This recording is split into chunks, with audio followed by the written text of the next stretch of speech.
Hey y'all, Andrea from Andrea Speaks TV back to bring you news and commentary you can use. Listen, it's the weekend, y'all. I wanted to come on. Now, I've told you all, first of all, thank you so much for supporting the channel. I really appreciate each and every one of you all. Listen, I told you all in a few videos back that what's going on in the Middle East right now concerning Israel and the Gaza region. Okay, I tend to kind of filter out what I pay attention to and what I don't. It's a lot going on, okay? And from my research, it's a lot going on with that story. And from my research, it goes back to several years, okay? Hundreds of years. Some would even say maybe thousands of years.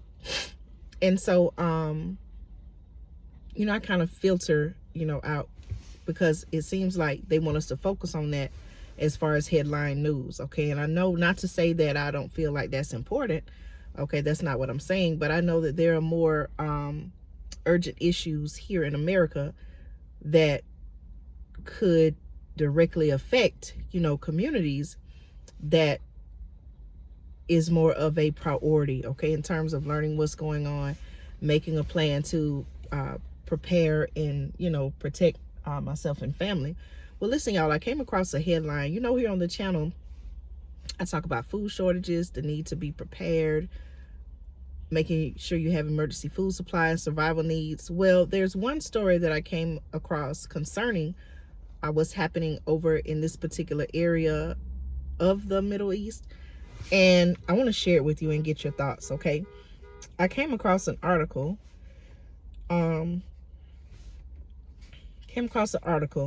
And according to my sources, okay, they're now saying, and I've seen this shared before, but they're now saying that famine in Gaza, okay, is, and I quote, around the corner as people face the highest levels of food insecurity ever recorded. Okay, now, and that's according to the United Nations Relief Chief. Okay, those were that person's word. Okay, listen, y'all. Famine, as I just said, famine is being reported allegedly that famine is around the corner as people in Gaza face the highest levels of food insecurity ever recorded. That's according to the UN Emergency Relief Chief, Martin Griffiths. Okay, now they're saying that there has been losses of life in the tens of thousands. Okay, attacks. Okay, so let's get a picture of this, y'all. Okay, we see, or you may, or maybe you don't pay attention to it, or maybe you haven't looked into it, but just based on the research that I've done, it seemed like the whole world is watching, right, what's happening over in this particular area. Okay, so what they're saying is there has been the loss of life, okay, in the tens of thousands. I want you to picture this in your mind, okay? Loss of life in the tens of thousands is being reported, okay? Also, allegedly, attacks on medical facilities and a lack of functioning hospitals. All of these things are happening in this particular area, and the world is sitting back watching what is being done, okay? I don't know if anything is being done about it, okay? You all can, feel free to share any insight or updates that you have, but I'm just saying all of this is happening and the world is watching, okay? Now, I see how they have, some groups that are marching to protest certain actions that are taking place.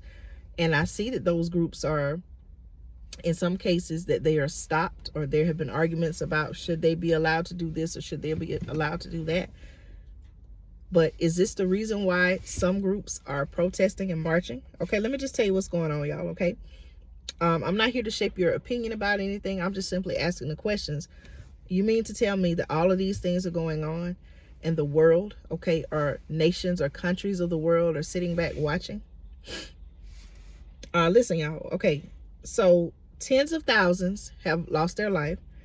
They're saying that there have been attacks on medical facilities and a lack of functioning hospitals. Okay, Griffith said in a statement issued Friday that Gaza had become, and I quote, a place of death and despair. That's what it's being explained as, okay? He also went on to add, and I quote, hope has never been more elusive. Okay, and I'm wondering what is meant by that, okay?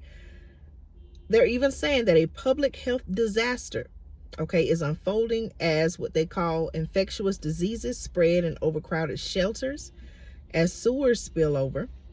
Okay, that's according to Griffith, adding that around 180 Palestinian women are giving birth, okay, and I quote, are giving birth daily amidst this chaos. Okay.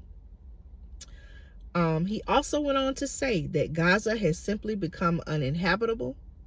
Its people are witnessing daily threats to their very existence. Oh, now I didn't even read this. And he says, while the world watches on. Okay, that's according to Griffiths, who said in a statement issued by the United Nations Office for the Coordination of Humanitarian Affairs, or commonly referred to the acronym OCHA, OCHA. You can do your research to learn more if you wish to about Israel launching the war on Hamas, okay, in Gaza. They're saying that according to the Hamas-run Ministry of Health, up to 1.9 million people have been displaced since the beginning of the war. That's according to the UN Relief and Works Agency for Palestine Refugees, or the UNRWA. Israel, okay, allegedly launched a war in response to Hamas's rampage. They're saying it that caused loss of life on October the 7th, okay, in which about 1,200 people lost their life, and what they're saying is more than 200 were taken hostage. You know, there are a lot of questions that can be asked about what's really going on. There are a lot of emotions that can be felt about what's happening. Okay, I'm not here to shape your opinion in one way or another. I'm just simply saying, okay, so what I'm saying is, and I know some of you may say, and I can even say this, there are other countries in the world experiencing some of the same challenges as it relates to food insecurity and famine, okay?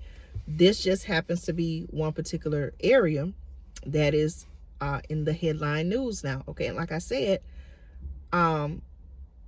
even just like with the migrant crisis, right? These are different situations, but just like with the migrant crisis, there are people advocating for the people who, from my understanding, are living in this particular region. Okay, there are people who are marching for them, advocating, crying out, saying, hey, help these people in this particular area. But even those people, to my knowledge, from what I have seen and seen, you know, in news stories, these people are coming under fire for advocating for them in several ways. Okay. They're even saying that young children, okay, there are children in this particular region as well. Young children, according to my sources, face high risk of severe malnutrition as famine conditions increase. That's according to the UNICEF. Okay, survivors who spoke to this particular news source from the southern city of Rafah said that basic necessities like fruits and vegetables have become, unaffordable. Okay. Griffiths also went on to urge parties to, and I quote, meet all their obligations under international law, including to protect civilians and meet their essential needs, and to release all hostages immediately. Okay, so they're talking about demanding an end to what's going on, not just for the people of Gaza in that particular area, even threats, it says, to its neighbors, but also according to Griffiths, but for generations to come who will never forget these 90 days of assaults on the most basic precepts of humanity. Okay, let me know your thoughts on that. You know, I took a few things from, you know, kind of what I read, but what I want to say is, you know, and this could apply to this particular region or other parts where similar situations are going on. Okay, why do you think, if this is truly the case, why do you think the world, okay, is sitting back watching? Is this somehow designed to be this way? Is it part of a bigger plan? Now, just from what I have looked at in history, some points in history, especially during times of war, it seems like that there are people who suffer. Okay, there are people on different ends of the spectrum, right? You have the people who truly suffer. They go through hardships, whether things become unaffordable. Worst case scenario, people lose their life, people get sick from situations like that. People's lives change, right? In times of war, their lives change, not necessarily for the better at all. Okay, it becomes harder for them. People get displaced, okay, as I just read in the article. But then on the other end of the spectrum, okay, there are people who profit from war, right? There are people who stand to gain a lot financially. Okay, there are people who stand to gain wealth, resources, okay, in different forms of resources. There are people who know, okay, that if a war does come about, okay, or if people are arguing, or countries and nations are arguing and battling, there are people, whether it's individuals, businesses, organizations, who stand to profit from that, make money from that. So it just makes me wonder, okay, why in situations like what we see happening, what I just reported on, as well as others, okay, maybe it can even be applied to the migrant crisis. Some people may say, well, why does it appear that the current administration is just sitting back doing nothing?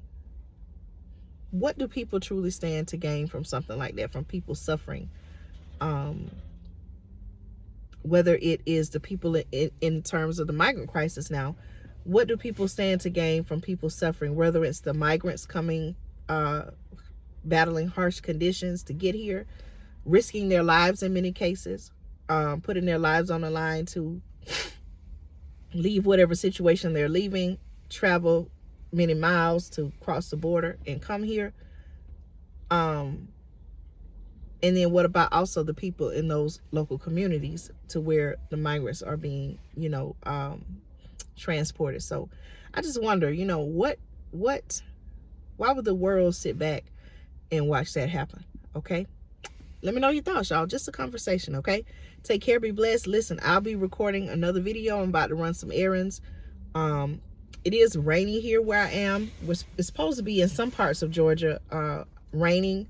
Okay, they also refer to it as a wintry mix. Okay, so rain mixing with cold temperatures. Sometimes it causes things like sleet or black ice. So that is kind of I saw the gentleman with the shopping carts, and I thought it was just rolling down the other end of the parking lot, but he was able to catch them. I'm glad it didn't hit anyone's car or anything like that. But just some things I'm thinking about. Why do you think in situations like that it appears that the world sits back and does nothing? Okay, is it because that's a part of a bigger plan? Is it because the people who could do something are on the other end of the spectrum that I just talked about, and they stand to benefit and gain? If that's the case, then that seems just not right, y'all. So let me know your thoughts in the comments, okay? Thank you so much for continuing to support me here on Andrea Speaks TV. Let me know your thoughts on this video, okay? And I'll see you in the next video.